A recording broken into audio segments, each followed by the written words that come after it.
Isaac Hayes, the third. What's up? What's up, my brother? How you doing? Okay, how you doing? I'm doing excellent, man. This is a nice place you got, man. Thank you, man. Thanks, guys. Yeah, long time no see. I know it's funny because, like, I think I see you guys like every couple weeks now. For sure. This is true. For sure. Yeah, true. So we got to always find new things to talk about. You was just on Blackout. Yes, I We was. talked about the creator economy. Yeah, Of course, you've been on Earn Your Leisure. You've Yeah. been on Invest Fest stage. yeah. You've been on Market Mondays. This is true. What else is there to do? Now you have the rare distinction of having 2 episodes on the big show, which is very rare. It's rare territory, man. How you feeling about this? I feel honored because I'm catching you guys at the right time. Because every time I turn on television, you guys on television. Y'all are like really big programs. Like, you know, I'm seeing y'all with a lot of dope people expanding the brand, and I love it. Well, first and foremost, we're on Fanbase. Yes, so yeah, you guys are. So that's something that should be, people will probably by now already know that, but if you didn't know, we've been in communication, and this is something that we are very vocal about as far as us wanting to support you, as far as giving you a platform. That's beneficial, but also us being on your platform as well. Yeah, I appreciate that, and I mean, I think it's probably one of the premier kind of like additions to what we've been building, because you guys validate us in a different way by, your financial literacy. There's a seriousness and a wealth of information that people really need beyond just dances and, fun stuff. But you guys are bringing real content to the platform. And I'm looking forward to actually expanding like this relationship beyond what anybody can think of, because I think, your message is extremely valuable. Appreciate it, brother. that, bro. So for anybody that's under a rock, they don't know, Fanbase is a social media platform that allows any regular creator to earn money based off of subscriptions, Yeah. in a nutshell, right? Yeah. I mean, I'll say this. I mean, well, first, Fanbase is a social network. It's free to download, free to use. I say that all the time. So sometimes people get the notion that Fanbase might cost money. It doesn't cost any money to download and use the platform. I would say look at it as a freemium model, so that you can use it like you would use Instagram or TikTok or whatever. But then you can also have this added layer of subscribers if you want to. And that's the part that I think is most important. I'm going to say this until the world acknowledges me for this, is that I invented peer-to-peer in-app purchase subscription on mobile devices. So that means what Fanbase allows you to do is take out your phone and use a fingerprint or a face scan through the App Store or the Google Store to subscribe to a person. Before, people pull out credit cards. If you're using all these other apps that have subscribers, you're using a credit card. But once I did that, and we launched that in 2019, about 2 years later, all the other platforms started doing it, including Apple changed their model, Google changed their model to accommodate the vision that people are going to be subscribing to people more than Netflix. Okay, so let's take it back a little bit. Yeah. You recently raised $17 million is the number that I'm hearing, right? We've raised 10. You raised $10 million. I've already raised $10 million in 3 years. And so that was extremely important, because it gave us the capital kind of really to start and be acknowledged as a platform that people can really use, and gives us the ability to build what we wanted to build. Like we didn't have to really think about, like I was funding this myself. Let's say that I spent like $200,000 on my own money. And at some point we were like, yo, we got to get this thing to the next level. And so COVID had happened, and we were in equity crowdfunding. Equity crowdfunding came along and gave me the opportunity to do that. So, all right. So you raised 10 million, you're trying to raise another 7 million. I'm not trying. I'm raising I want to raise $17 billion. Okay. Why haven't you gone the venture capital route or angel, or like just what made the crowdfunding situation appealing as opposed to trying to target VCs, trying to target angel investors? Maybe you did, I'm not sure, but I think there's two major things that affected that decision. First and foremost was racial bias, like the ability for Black startups to get funded, right? That was one of the first things. And then secondly, we were in COVID. Talk about racial bias though, because they might not fully understand.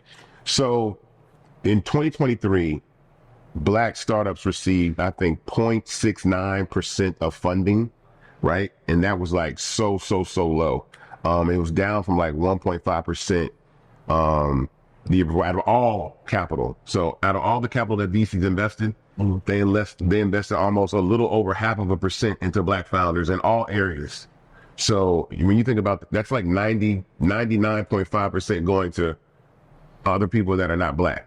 So the likelihood that you're going to get funded from a VC is so, like, it's not happening really. You know what I mean? It's very, very rare that those things happen. I even had a conversation with a good friend of mine, Chameleonaire, about 3 or 4 days ago. And we were talking about the equity crowdfunding route and how the timing is right now because venture capital is actually getting tighter with the purse strings. But something that frustrated him that he relayed to me is like, you're right about this, about this capital. He's like, he goes, I went to I can't remember what school he went to. And he's like, I saw a dude get up on stage and present and said he needed $20 million for a startup, a white kid. And they gave him 45, like that.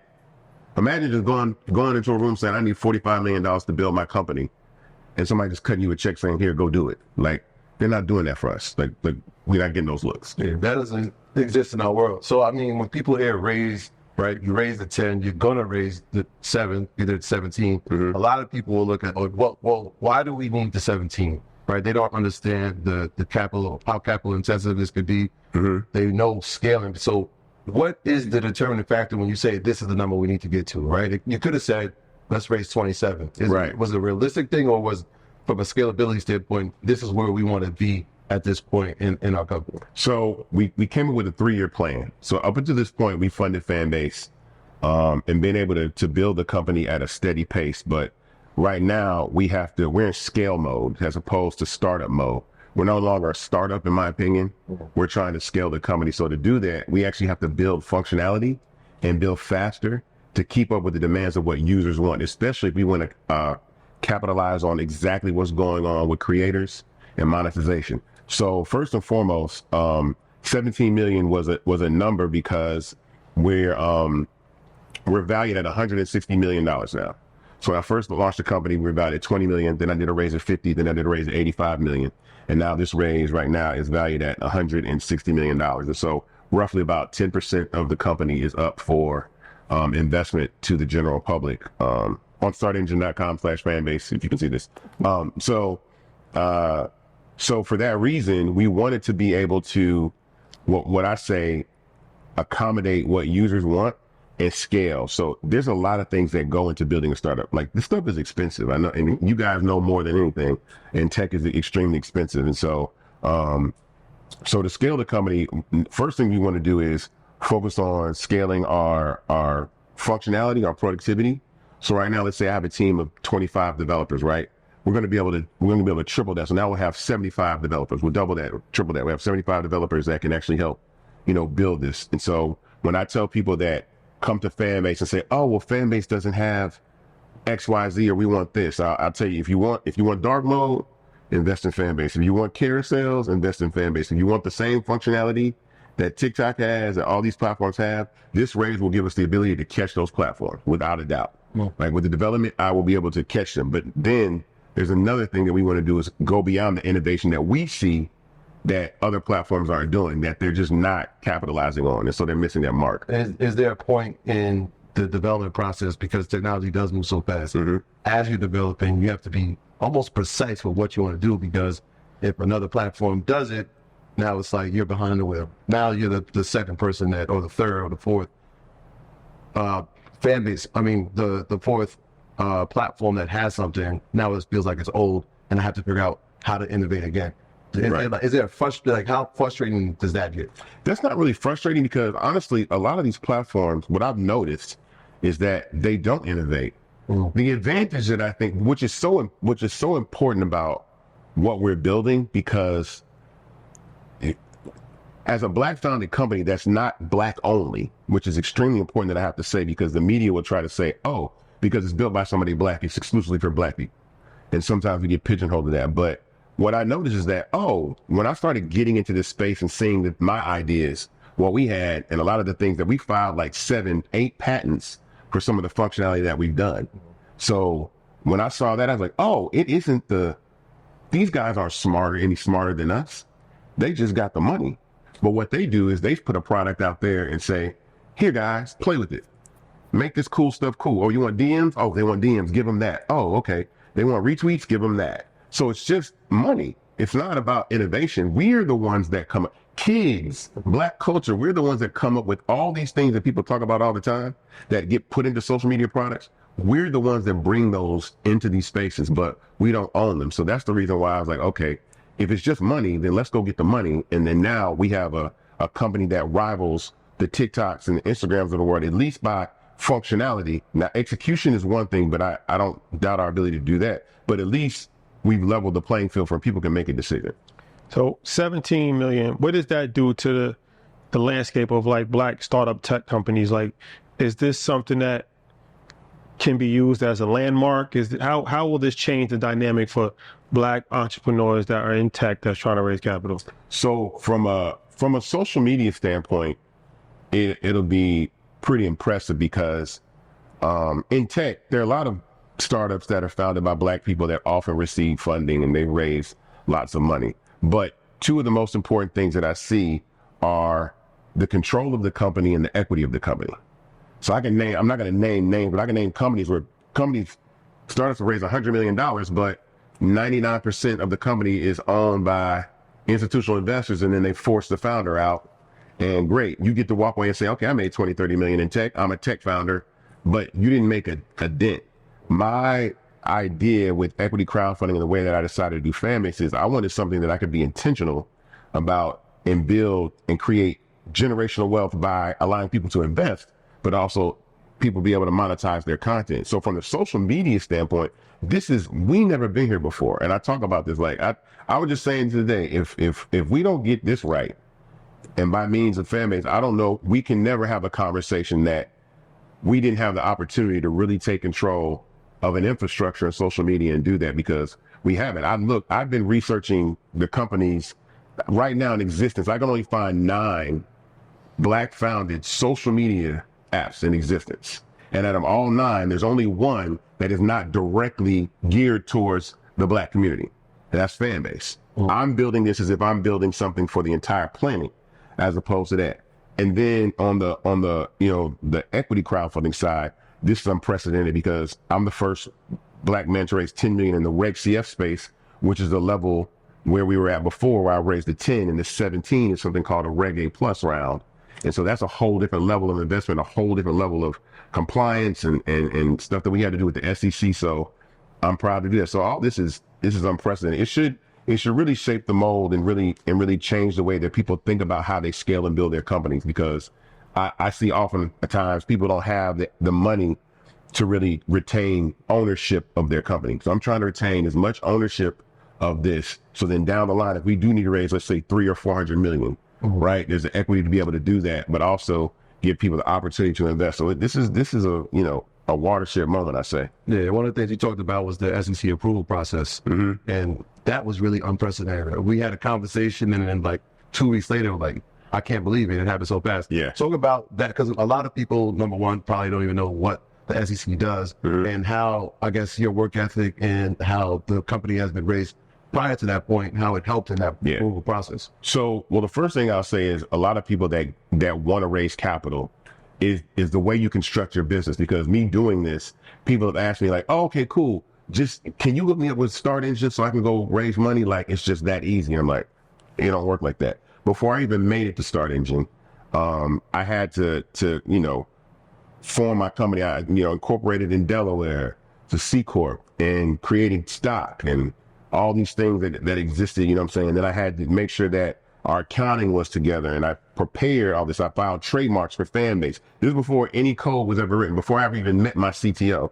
I just wanted to prepare the actual business infrastructure of the company, because now I'm coming from a place of the music business. I'm coming from a place of learning from the mistakes that my father made. Like, okay, ownership, you got to make sure that that's locked in the beginning. So then now we get to the point where we build the company, we raise this capital, and get approved by Start Engine to raise in a Reg CF. And only 2% of people, every color, every race, get approved for equity crowdfunding. So it's rare to even be included in that. So let alone then be successful at that process. So I credit my COO, CTO, and our CFO for keeping us really, dialed in on how we raise our capital. Because when you try to go for a Reg CF round, it's a lot less lenient. All you have to do is a financial review, you know what I'm saying, with the SEC to comply. It's not really, that complicated. When you're going to Reg A, which the difference between Reg CF and Reg A is, in a Reg A and in a Reg CF and crowdfunding, you can only raise up to $5 million in a calendar year,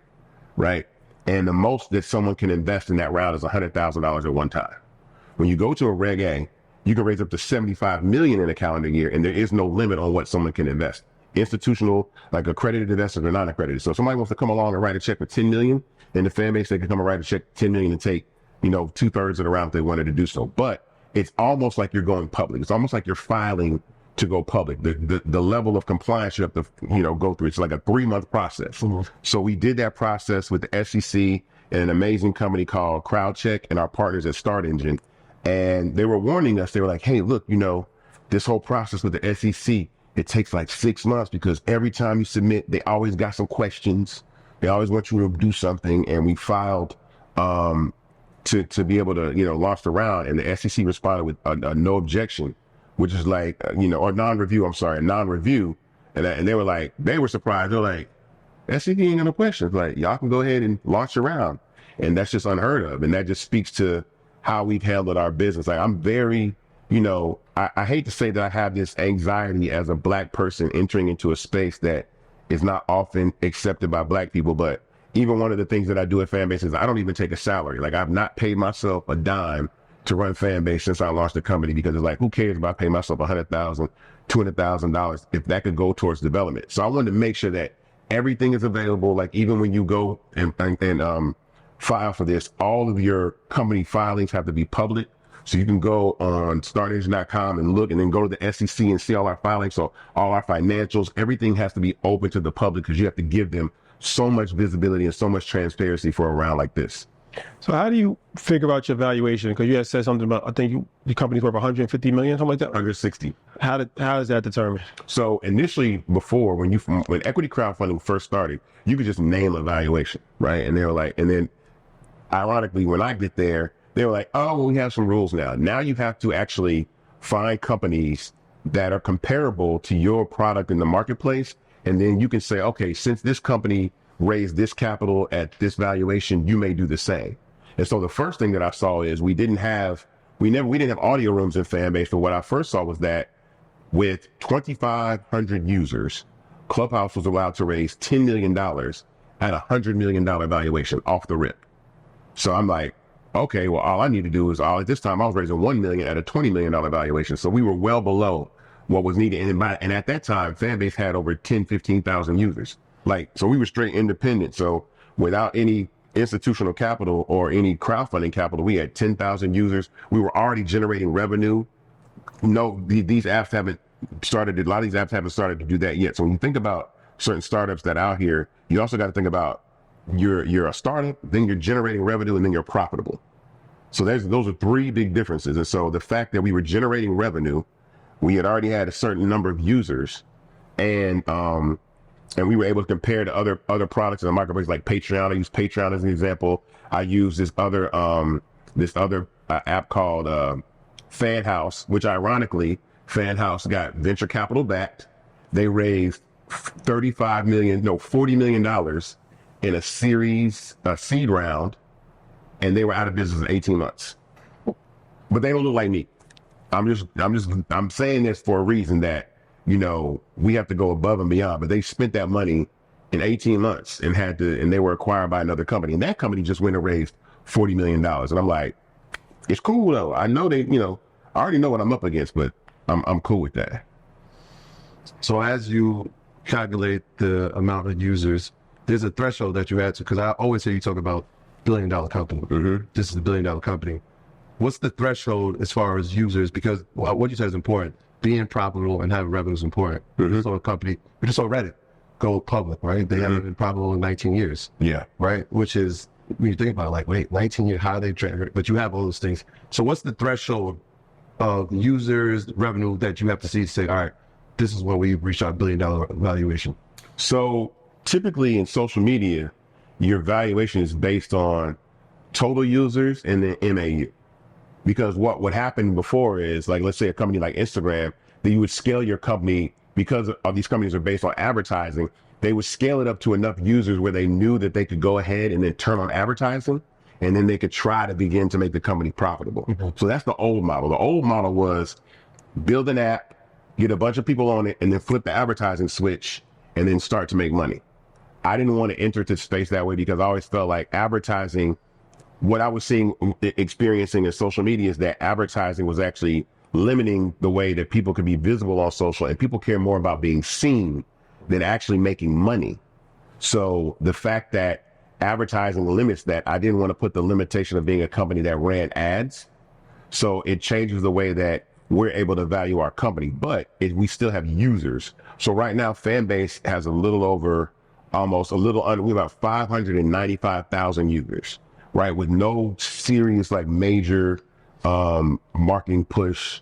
Again, I talk about all these things that sound like I'm saying them very calmly, but these are all things that just haven't typically existed ever. So as we continue to scale, like my goal, even with this $17 million round, is to scale the company to 1 million users by the end of this year. And, you know, having, you know, users like you guys on here creating content, like you guys and other people that are joining the platform, are going to help us get there. So that's always also going to increase the valuation. Now, again, tomorrow, if Cardi B come on Fanbase tomorrow, she bring 1 million people, Fanbase is $1 billion company. It's like, it works like that. Like, that's really what users increase the value of a social media platform, which is scary because I always talk about, like, well, so you're telling me that, I say this all the time, so you're telling me I can invest money in Fanbase, then use it, and then increase the value of the asset that I own by simply coming to use it.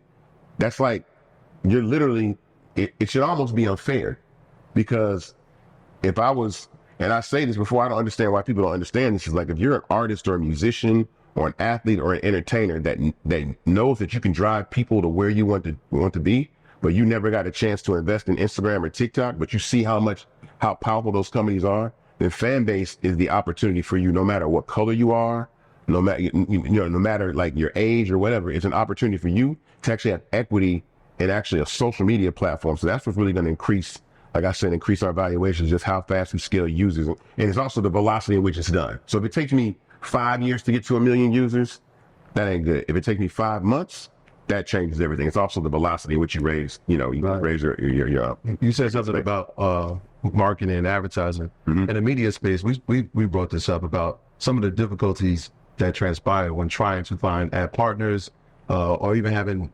sponsorships or advertising in our media space, but the social media space, especially for Fanbase.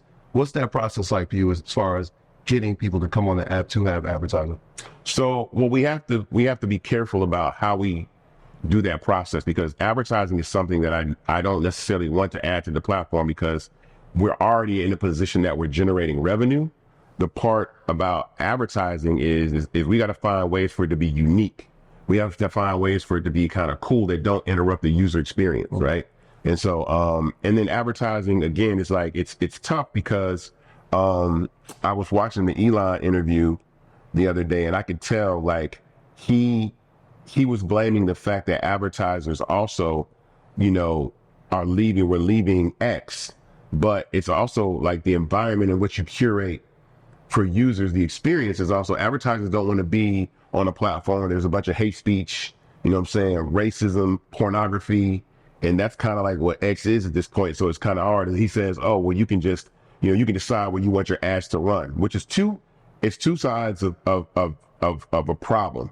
One, he's admitting that corporations like Facebook can control the visibility that you have in your content. If the advertiser comes on there and says, I don't want any LGBTQ content showing next to my content, then they can turn the LGBTQ down, or they can turn the black down to run their ads, and they can make their money, they can turn it back up. So if you ever see a dip in your engagement on social media, like, you'll see this in November. Anybody that talks about politics, your engagement is going to be a flat line around November, because they're going to make sure that you have no effect on being able to influence an election anymore. They can say, okay, you can post something like 0 views, it's going to go down. Right? And I see this problem with creators all the time. And so but he's also admitting that you can pick and choose where your content goes, but you can't necessarily control what the user is going to say.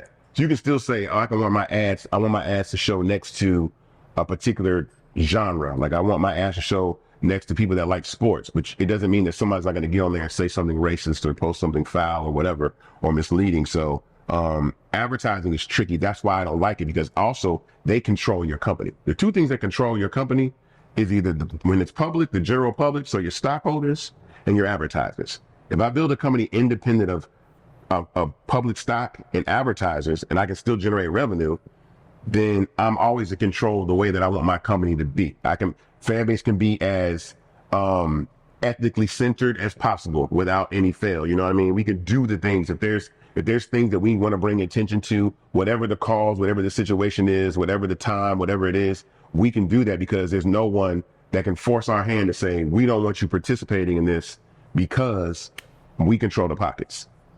So why the model as far as getting money to creators from day one, why is that so important? And if this works, how is it going to change the landscape of social media? Well, the first thing I think about is disruption. So if you're not pissing people off, then you're doing something wrong. So the first thing, when I got the idea to even build a company, I knew that this was going to disrupt industries, because people are always talking right now about TV and film, music. We're having all these conversations about how artists aren't getting paid enough for streaming, how athletes aren't getting paid. Like the college players just got NIL to be able to do those kinds of things. We're seeing, movie stars get their TV shows canceled. Issa Rae and rap shit's getting take off, and now she needs to go independent because she can own her content and all that kind of stuff. So for me, it's like, if I don't create an environment or an infrastructure where the community can own and monetize from day one, it actually puts no limits, because it circumvents all the industries. The fact that you can pick up your phone and subscribe directly to a person changes business for every single person on the planet. I always say this: there's nobody that's on Fanbase that is not a business. A business is the ability to receive revenue or income for a product or service you provide. So for that very reason, by default, every single person on Fanbase is a business. And so I think that the ability for us to generate revenue from day one, we don't have to figure it out. There are apps out here that have not figured it out, Clubhouse has not figured out how to generate revenue. There's a lot of these startups that are in the social media space have not figured out how to make revenue, but going to direct to consumer and allowing the user to decide what they want to pay for. And we're seeing that with younger kids anyway. And that's another thing too, is saying like the future is, I always talk about when you see Kai Cenat.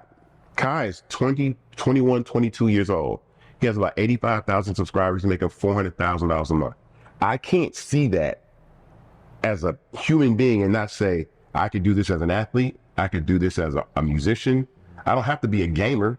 It doesn't matter. People are going to want to see the content they want. So it's extremely important that, we provide a new way for people to monetize direct to consumer, to circumvent all these pillars that block and rob artists and athletes and movie stars and everybody. It's pretty evident, right? That's the way we can see it, because we can see it with the athletes creating their own platforms, right? We're just in LeBron. He has a podcast now. Draymond comes to mind. What do you think it's going to take for that drastic change for people to say, all right, we're not going to go with the traditional ways of social media? Something like Fanbase makes too much sense for us not to be part of. I think the first person that, and I'm looking at Kai now, because again, it's so interesting to me that he's making more money streaming with subscribers than rappers are making recording an album, putting it out, and going and doing shows. Like, it's like, you can still do that, but there's still a lifestyle and a personality that's involved. We're all human, so we all have social lives or funny and humor or whatever. So to be able to monetize that, I think that it'll shift when someone like him, and I've seen this before, like, again, there are these moments that happen that just have me scratching my head like, I can't believe no one is picking up on the fact that Bad Baby made $40 million in a year, for subscribers. Kai Cenat is making $400,000 a month of subscribers, and everybody's just not dropping a plate of food. Let the plate break and shatter. Say, wait, what did I just hear? Hold up, I'm not finna do all this extra shit when I can just really create and live and exist on social media and have fun, and then monetize and still have the same experience. So do you think that this will be beneficial for the every average day person, right? Because everybody's not gonna be constant up. Yeah. So the average person that has 1,000 followers, right? Yeah. They're not gonna make a lot of money. So why does Fanbase make sense to them? Well, first, okay, so I'm going to say this because I'm going to talk about the investment portion real quick. When I first started on Start Engine, the minimum to invest in Fanbase was $245, right? The minimum to invest in Fanbase now is $399. The minimum to invest, startengine.com/Fanbase, shout out. But what I say is more important than that is that there are thousands of users on Fanbase that have made the money using Fanbase that they invested in Fanbase. So it's not about, I'm not telling everybody to get on here and think that you're going to be a multimillionaire, but I do believe that most people have enough money to make monthly the ability to pay their rent, or, to get gas or put food in your refrigerator. I see people making that amount of money. I see a user, there's a user that's made $10,000 this year that has less than 3,500 followers. An extra $10,000 a year, like the average American salary is $40,000. You're making a quarter of what you would have to do to make the bare minimum as a salary in this country, just making content. And it's not like you have to sit live and stream all day long. You post content, people subscribe, and they make that money. So if I can make enough money to put gas in my car just by posting content, if I'm a young kid, of course I would do that. If I can feed myself, I don't have to. And then that's like 100 subscribers. Again, if you get 5,000 people, 5,000 people is a small number of people when there's 6 billion people on the planet. So 5,000 people paying you $2.50 a month is $12,500 a month, $150,000 a year. That's more than 97% of Americans make. And that's just 5,000 people. So it's not, if we took that down, like I said, we took that down to 500 people, you're still making $15,000 a year. Who wants to turn out extra $15,000 a year in America? Just off making content. It's a no-brainer to me. Yeah. We spoke 2 years ago when you're first interview, and from all the signs, right? People are making money, right? It fluctuates depending on the user, how many followers they have. The company's making money, and it's profitable. I asked you then, so I ask you now, mergers and acquisitions is always a part of business. Yeah. Have the phones been ringing even more so as you continue to innovate, as you continue to what I see disrupt social media in the sense where you can start revolutionizing this thing. Have the phone calls been coming in no. I'm gonna tell you why. Yeah. And because Fanbase I always say there's two phases to success in building businesses. It's the beat 'em phase and it's the join 'em phase. We're still in beat 'em mode. They're still sitting back I'm gonna sit here really gonna raise this $17 million and really change the game in the way that he does. One thing that trumps race is green, is money. And so, and I think I've had the best example in someone seeing the way that Tyler Perry built his business. At first it was about beat 'em. Then it was oh, well, now we got to join them, at some point. In the beginning, there were no deals, but then it was TBS, and there was Lionsgate, there was OWN, and then it became Netflix and Amazon, and now it's okay, cool. It's BET. It's okay, here. Yeah. So Fanbase is always until we get we're going to be in the beat 'em phase, because this is majorly disruptive in the way that I say all the time. Again, it's I think that this is one of the most pivotal moments in technology, social media, and wealth building, because we've never been here before. You cannot name a time that there's been a social media company that's been founded that allows the public to invest. So now anybody without restriction can actually own part of something that they use. And then there's no limit into how fast, or how big these companies can get. When you're looking at Facebook has a market cap of $2.2 trillion. Mm-hmm. I'm not even thinking about 2 trillion. I mean, granted, cool, I think Facebook is something that's a one in a lifetime, company, but there's still companies, even if you remove Instagram from Facebook, it's still a $300 billion company. You know what I'm saying? If you're looking at TikTok separated from ByteDance, it's still probably $200 billion company. It's valuated 160. Yeah. So I'm you understand how, okay, so think of that. So think of now $160 billion company that's owned by people that look like us. We ain't never been there before. I don't even know who the richest black person on the planet is. I'm like 19 billion. What's the richest? About 19 billion? Legal didn't go to you. Right. Yeah, like 19 billion. Yeah. So I'm just saying, like, yo, we never. And my point is for us to really build and make and transform wealth. Not only is it, and my goal is not to be worth more than 19 billion. My goal is to create 10 or 15 other people that are multi-billionaires. Because technology is the fastest way. I heard Robert F. Smith say this. He's like, technology is the fastest way to build wealth in this country. It's like 8 of the top 10 richest people on the planet are in technology. Oracle, Microsoft, Amazon, Google, Facebook, and Elon with Tesla and X. It's like, yo, those are all the people. Only people. Bernard Arnault is the #1 guy, and he owns every other brand in existence, and then Berkshire Hathaway. You know what I'm saying? But it's technology. So we're in an unprecedented amount of time because ownership and equity in these tech companies, these are companies that can be worth $100 billion, like $100 billion, $160 billion. It's totally achievable, but we've never been there before. And I think, I think we have the unique opportunity. Again, I was telling people here today, I was like, yo, we get this wrong. Don't blame me, because it's literally here for us to take advantage of.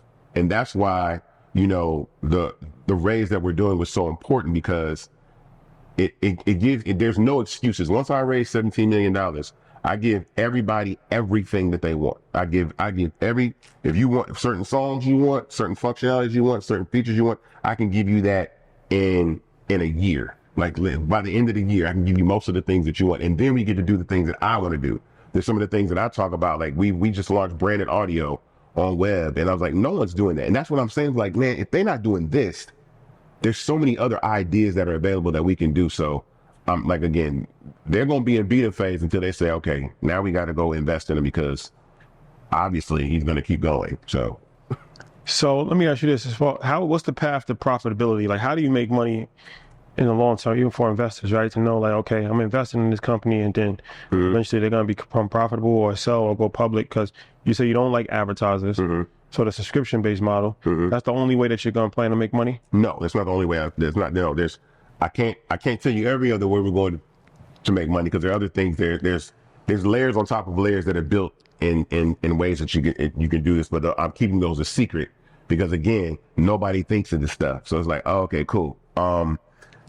To explain to people that invest in equity crowdfunding and startups this way, you're investing in a period of time where 99% of the general public never gets this opportunity, because these opportunities have been available to accredited investors for so long. And I talk about that. That's so important, because that has nothing to do with race at that point. Like, the accredited investor rule has been in effect since 1933. And so up until 2015, 83 years or however long it was, you couldn't invest. So now when you're investing in seed stage companies, you ride the life of the company. So I say you're with us to the moon or to the ground, right? And it's a riskier investment. But the difference is with retail investors and equity crowdfunding is, with institutional investors, they will require these minimums, like you need to put $10,000, $50,000 in to invest, right? And everybody can get $10,000, $50,000, but $4.99, people gonna spend $4.99 at Mastro's or some steakhouse or at the strip club or whatever it is. And they might spend $4.99 like 2 or 3 times this month. You understand what I'm saying? Because people always say, like, okay, people don't really have money. I was like, the black community spends $2.2 trillion a year on shit. You're telling me that you can't take a weekend off and say, look, I'm not going to spend $4.99 on this fresh fit, and I'm taking some girl to dinner or whatever, buying whatever we buy. Say, just this one moment, I'm gonna throw some money in here in this startup, and I'm gonna forget about it. And what happens is you ride with us till what is called a liquidity event. So how people exit companies. So when you hear these conversations about these entertainers, celebrities, people that have invested in startups, when Will.i.am was talking about how he was in Beats and he was an investor in Beats, and then he got paid when they sold to Apple. Wow. So that's the same way. It's either an acquisition or you go public.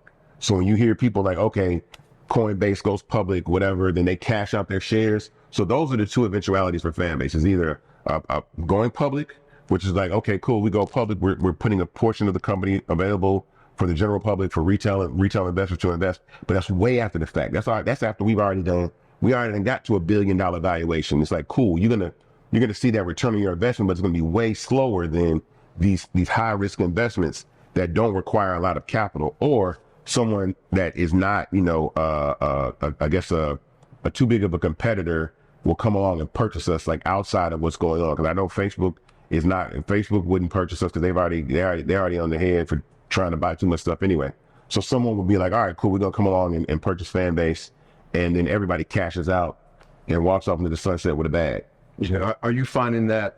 Because I would imagine that a lot of the people who are using crowdfunding or using it for the first time, are you finding yourself having to go through an education process with some of the investors, or are people, because of the time and obviously the financial revolution that's happening, they're coming in with a different knowledge base when coming to invest in the company? No, the irony in that is that most people, I always say politics and finance, you guys probably know this more than anything. It's like, when you guys start talking about some of the stuff you're talking about, 99% of the people get intimidated and just turn off. You really it's your responsibility to learn what you guys learn. Just as much as I learned about tech and investing in startups, it's your job to educate yourself on those things. And the same thing in politics. People feel like you're talking over their head, so they don't want to look stupid. They don't feel like, I don't know what the hell you're talking about. So they kind of act like they do, nod their head like, yeah, I'm diversified. I got a portfolio. Don't know what none of that shit means. Like none of it. You know what I'm saying? So for me, I overshare the information because I feel like we need to know, and the way that I communicate is definitely something that I feel like everybody can understand. When I use, when I say you'll go buy some crazy tennis shoes, but you can spend that and actually have equity and ownership in the company, and explain how the process works and how you actually grow with a startup. All this stuff is new, so I don't mind sharing that information to people so that it's more than transparent. It's educational. I love putting us on. I love telling people like, yo, this is the way to go. This is how we do this, because not only for what Fanbase does, but for anybody that wants to fund their businesses. I've recommended now, I think 4 or 5 companies to Start Engine. I think 3 of them have gone on to raise their raise $1 million+ dollars. The other ones kind of almost met their goals. They didn't, but it's still me putting people in position to actually accomplish their dreams when they couldn't go get institutional capital. So as far as challenges, like what are some challenges or threats in the space for you? Well, I mean, the first challenge is actually, and I gotta say this again, because I'm learning. I learned this process, and I'm actually sharing information that I'm just learning now. So when you apply for Reg A crowdfunding, there are different rules.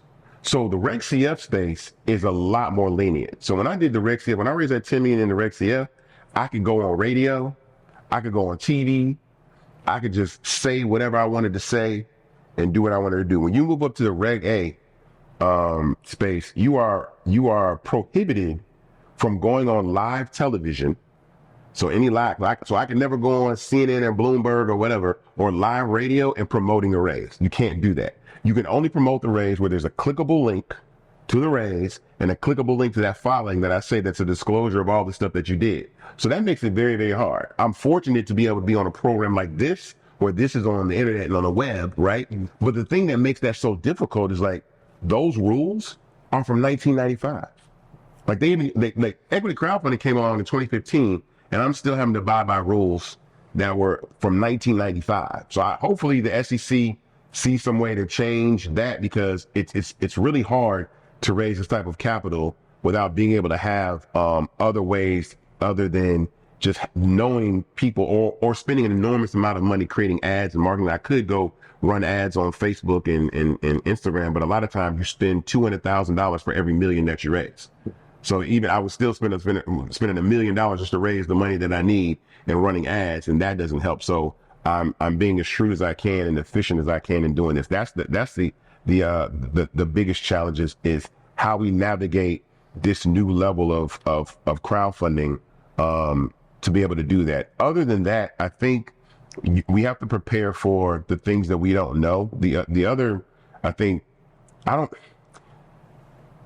always know that they're challenges, but I don't look at them as challenges. I just look at them as puzzles that I have to solve, or things that I have to learn, or obstacles that you have to overcome. It's not like I'm stuck. I believe that capital, again, I confidently believe that capital is probably the biggest hurdle to most anyone building their businesses. We don't have problem creating great ideas. There's great ideas in all types of companies that get created every day. We don't have issues with that. It's how we scale these businesses. It's the ability to take capital and then scale your business to the next level. I know people that have phenomenal businesses, but it's the access to capital, how we scale those businesses. That's the biggest challenge, is the money. So as you're scaling, you got to build a team. Yeah. Right. So to talk about that process, because not only are you the founder and CEO of it, but you're also making sure that everything here is running smoothly. You got to have a process and the innovation too. So how are you balancing all these roles with this? So, well, you have to kind of like delegate. You have to actually delegate responsibility. So I've done a lot of delegating responsibility. My CTO, COO, Ramiro Canavas, brilliant guy. Silvana, who's our finance director, who's our interim CFO, and then underneath them, their building team. And so it's my job. Like I'm a visionary. I accept my role as a visionary.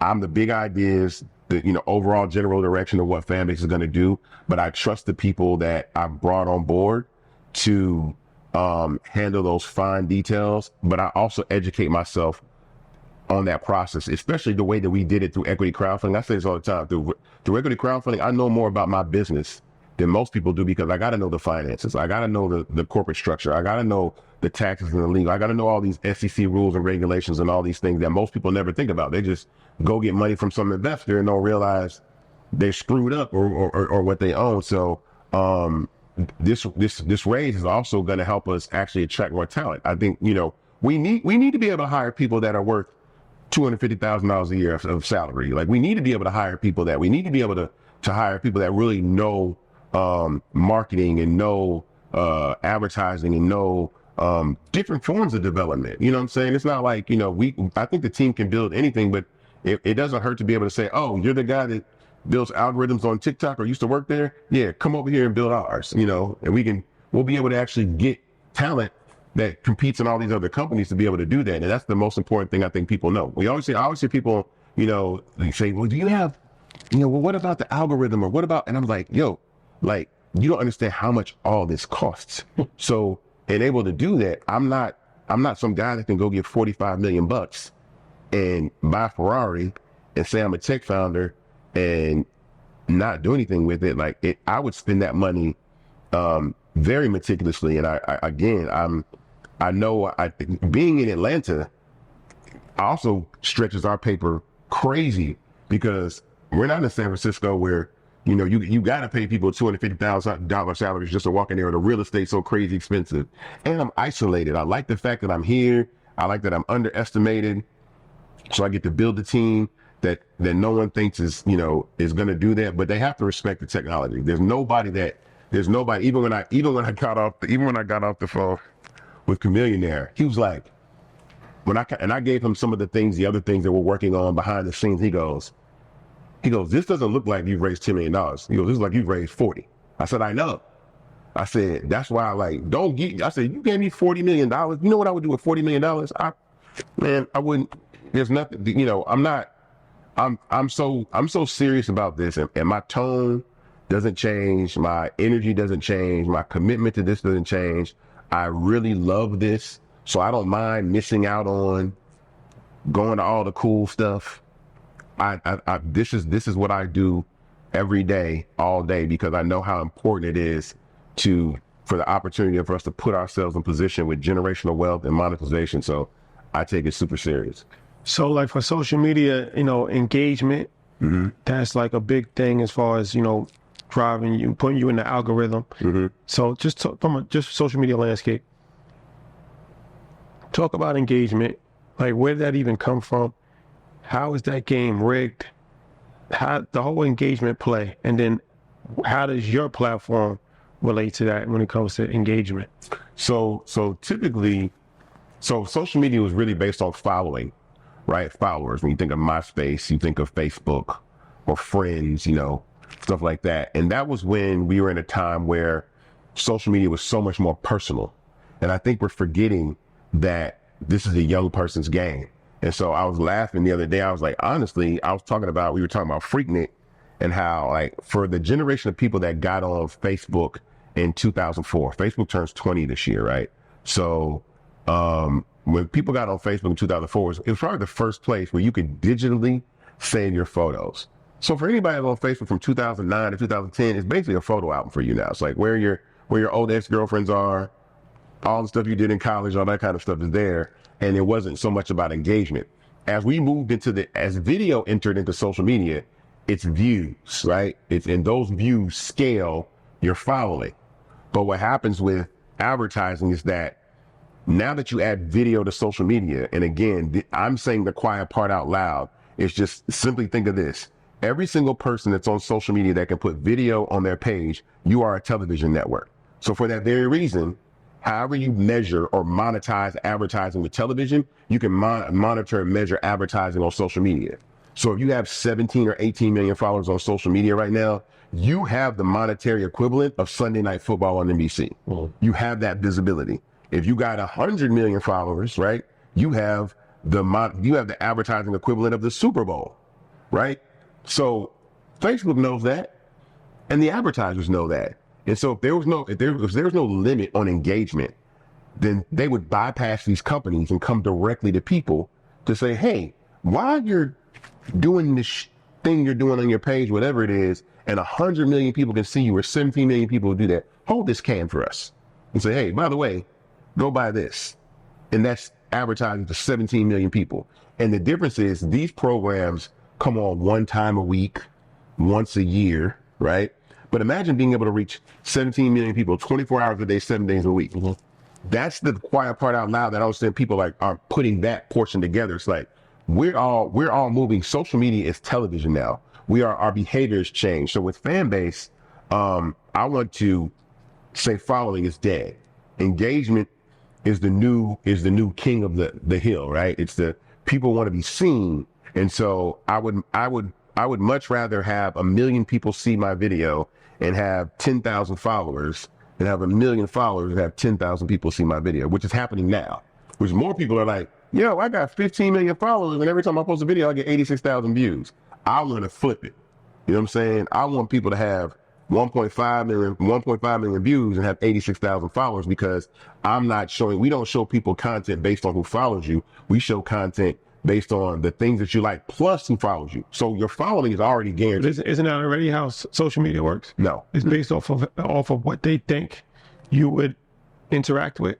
But it is. It's based off the algorithm. And yeah, what the algorithm thinks that you're going to interact with. Absolutely. But again, it's still limited. Like, just by default, anybody watching this program right now, right? Anybody watching this program right now, go to your page, and when you tap on somebody's profile on Instagram and say in notifications when you want to see lives, and see what it'll say. It'll say, do you want to get notified some of the time, all of the time, or never? It's already set to some.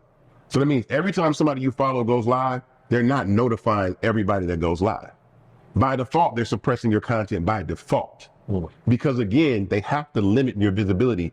These platforms are in competition with users. They can't you can go to look at anybody's Reels videos. Go look at somebody who you following versus the amount of people that see their content. Now, granted, everybody's not on social media 24 hours a day, 7 days a week, but still over the course of a month, if I have 1.5 million followers and people are tapping in, even if I have, I get 750,000 views or whatever based off that, but you're not seeing that. You're seeing people like Cardi B with 100+ million followers get 2 million, 6 million views. So you already know the people that want to see her content aren't seeing her content, because that's her. Imagine being able to reach 100 million people saying, go buy my album, go buy my song. Like that's the future. The problem is the albatross of advertising that TikTok and Instagram are tied into. They just can't turn off the advertising switch and go to the monetization switch, because 95% of the income that is made on Facebook comes from advertising. TikTok, enormous amount of money that TikTok made from advertising. So they're still going to have to play that game, right? There is no game when it's like, okay, we work off a rev share model. You have a following, you monetize a certain percentage of those subscribers, we get a percentage of that revenue. Now take that and multiply that times not 100 million people, but 500 million people or 1 billion people. And then now you say, okay, you got $1 trillion company. So in terms of importance and metrics, you said that engagement probably number one on Fanbase, right? Yeah. I mean, I think engagement is definitely it's what users want. I want to free that because that's what people want to experience. So on on Instagram, there's impression, and even on YouTube to a certain extent, there's impressions, there's reach. How do those metrics go inside? How do they work inside of Fanbase, right? Are those equally as important, or is it just it's engagement, it's views, it's so impressions? So when you're talking about impressions, that's another way that you actually calculate like CPM and like the cost of it in advertising. All those things are done. See, all those metrics are based off how you advertise. If advertising is not the language that you're speaking, then you're not even. We're gonna monitor and see all of that data. So, because I would never say never for advertising. Even I'll say this right now. I would never say that Fanbase is never going to be a platform that has advertising. If we do, I'm going to find it in a way that doesn't interrupt the user experience. That's all I care about. I don't want to interrupt someone being. Again, I get tagged in 10 posts a day of some creator saying, man, I'm about to leave because I post all this content and nothing ever gets seen. This is before they even got to the fact that people's content has value. This is before they even made $1. You got people wanting to quit social media just because they're not getting enough views. Forget about I gotta take these views to get to the money. I'm saying skip that whole little cat and mouse game and just go now. This is the question that I ask when we onboard creators. We have creators come to the platform, they have large followings, and I said, okay, I gotta ask you, I'm gonna ask you a question. Do you want to be rich? You want to be famous, or do you want to be both? Right? If you want to be famous, stay over on Instagram. You know what I'm saying? If you want to be rich, then start charging for your content the moment that you create it. Like create an exclusive paywall. Don't. If you want to be both, Fanbase is probably where you want to be. Because there's no limit to the amount of reach you're going to be able to have, and there's no limit to the amount of monetization that you're going to be able to make. How many users do you have right now? 595,000. So how many users do you need to have like unicorn status? It depends on the speed. So if I went from 5, so I'll give you a prime example. When in the pandemic, and it's still a rare thing, but when Clubhouse in about 4 or 5 months, they went from 5,000 users to 1 million users in like 5 or 6 months. That's when they went out and raised $100 million at $1 billion valuation, because they got to 1 million users in like 5 or 6 months. So that velocity creating that, and then it's also what people are actually. Then here's another thing: it's also what the market is willing to pay, right? So it's also what institutional investors are willing to pay. If there's FOMO that happens, right? And again, it's beat them until it's join them. So when institutional investors give FOMO, like, okay, this train has left the station, we better get on board before we get left behind, then they set your valuation. So there's no difference between Fanbase and Clubhouse that was founded with institutional capital. There's a company that says, we're giving you money, we're giving you $100 million to say that your company's worth $1 billion. Then they went on to raise another $200 million at a $4 billion valuation. That is incredible to me. And they still have not figured out how to monetize over there. So again, I'm thinking like, okay, cool. So it's velocity in which you get there. So again, our goal is to get to 1 million users by the end of 2024. We could get there faster. Maybe we get to 2-3 million users. That changes because now, just by numbers alone, there's a monetary value that if we wanted to go the advertising route, there's a value that Fanbase has just based off the users. So how are you tracking success at Fanbase, right? Because I know when we watch the reports that come from Meta, number one metric they're looking at is monthly users. They're watching daily users, right? Average daily users. If that number doesn't come in as expected, we're going to see a pullback, right? So what metric are you guys using to measure success? I guess on a daily, is it the same process for you? It's MAU. But it's also our ability to kind of like fine tune our model, like this model of monetization that I think is so new that people don't understand that it's available for anybody to use. But I measure our success on our ability to build our product, remain well within our budget and just continue to grow. Because once you start building a community, and somebody that I was always afraid about this and never really thought about it like this. But once you start to build a community, if you don't stop, your community is going to continue to grow. As long as, like even at the pace that Fanbase is, like right now, we're growing. And then we have spurts. We have people come on and maybe we might get 25,000 users out of nowhere because somebody makes a mistake, or I don't know what happens if TikTok goes away. You know what I'm saying? That's the reason why, like, some of this functionality that we create is like, all right, cool. Well, let's make sure we're prepared. We got the arc ready for the TikTok wave if they have to come over here while they figure out what's going on over there.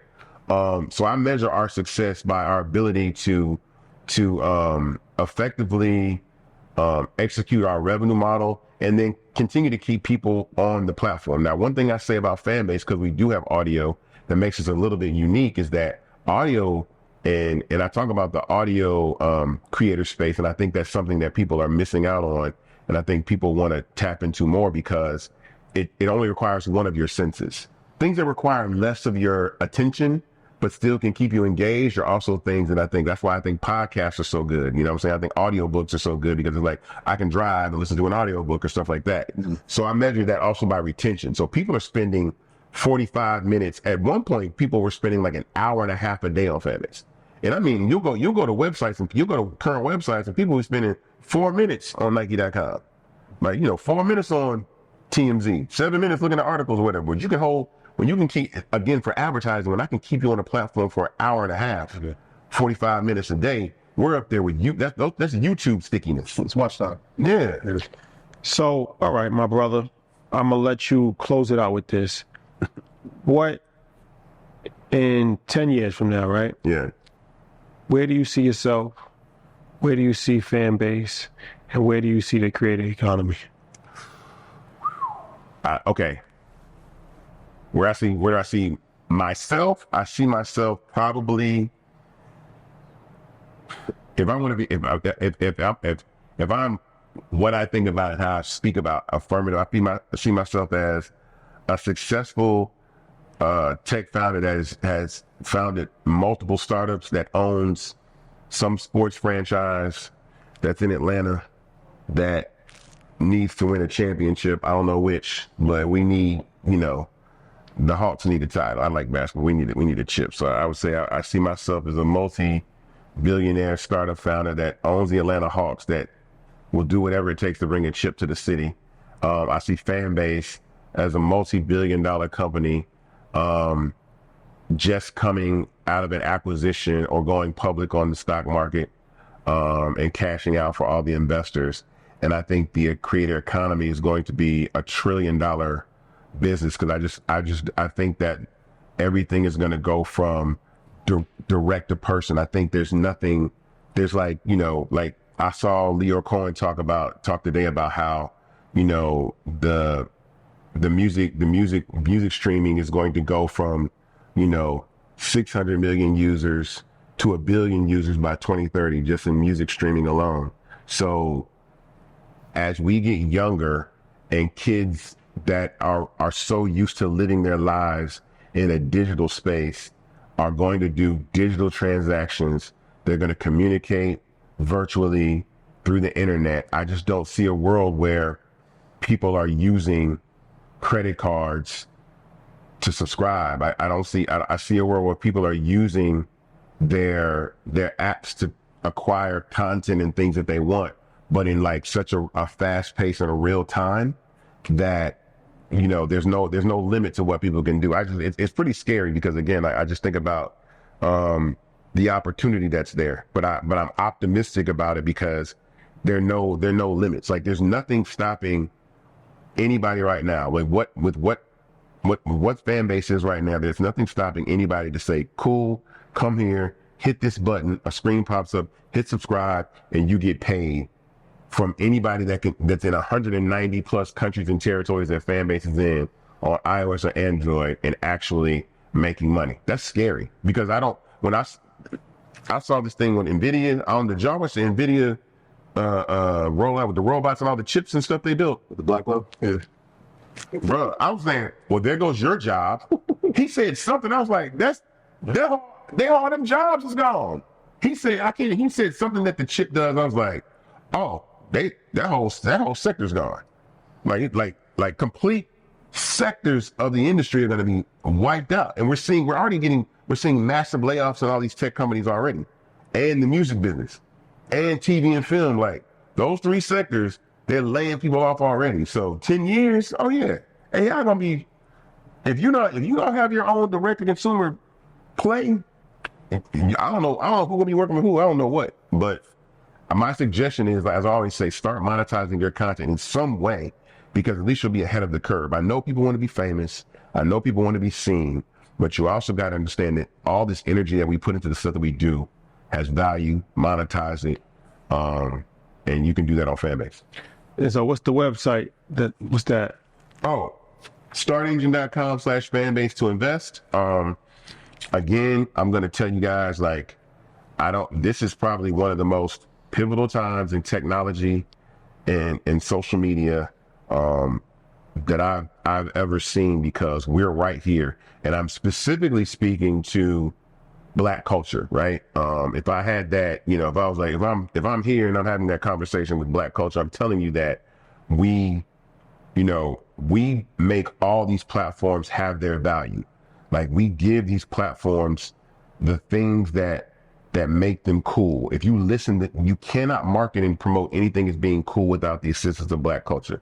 So if somebody wears it, if somebody does it, it becomes a thing that everybody wants and everybody buys. And there's a value to that there's no infrastructure underneath it. There's no foundation, as opposed to being the oil, which I always feel like Black culture has always been the oil to corporate America's infrastructure. So it's like, okay, we're the record label, but all the songs and all the dances and all that, y'all pump this through this, but we don't want y'all to own the well. And that's my whole thing is like, we have to own infrastructure. If you're not building infrastructure, I think we're always going to be playing this game of where we want to be respected and we want our seat at the table and all that kind of stuff. And I'm like, yo, I'm right along with Tyler Perry. I'm building my own tech table. I'm not trying to be out in San Francisco, and I'm not trying to do any of that. I'm trying to give everybody an opportunity to own and be equitable and have that. So again, go to startengine.com/fanbase to invest. The minimum to invest is $3.99. We're raising $17 million. I say this number all the time because the average investment that we we've been getting in this raise, we've already raised $300,000. So we just started like a week and a half ago. We've already raised $300,000. And what's more important about that is how fast we raise the capital. I don't doubt the ability that we'll raise $17 million. But is it going to take me a year, or is it going to take me 2 months? Or is it going to be 2 years? It's going to take me 2 months. If I raise this money in 2 months, then we off to the races, and that's the velocity. So the opportunity to be able to do that. Owning part of this, going to Start Engine, and then being able to scale this business and really take advantage of what's going on. We have to do this. I'm looking like, yo, if we don't do this, don't blame me, because I think I've done more than enough to say that we can do it. There you have it, my brother. Appreciate you as always. Thank you, guys, man. Make sure that you download the Fanbase app. Yeah, man. And tap in. Shout out InvestFest, ATL again, right? For sure. Yeah, sure. All right. Yeah, fun.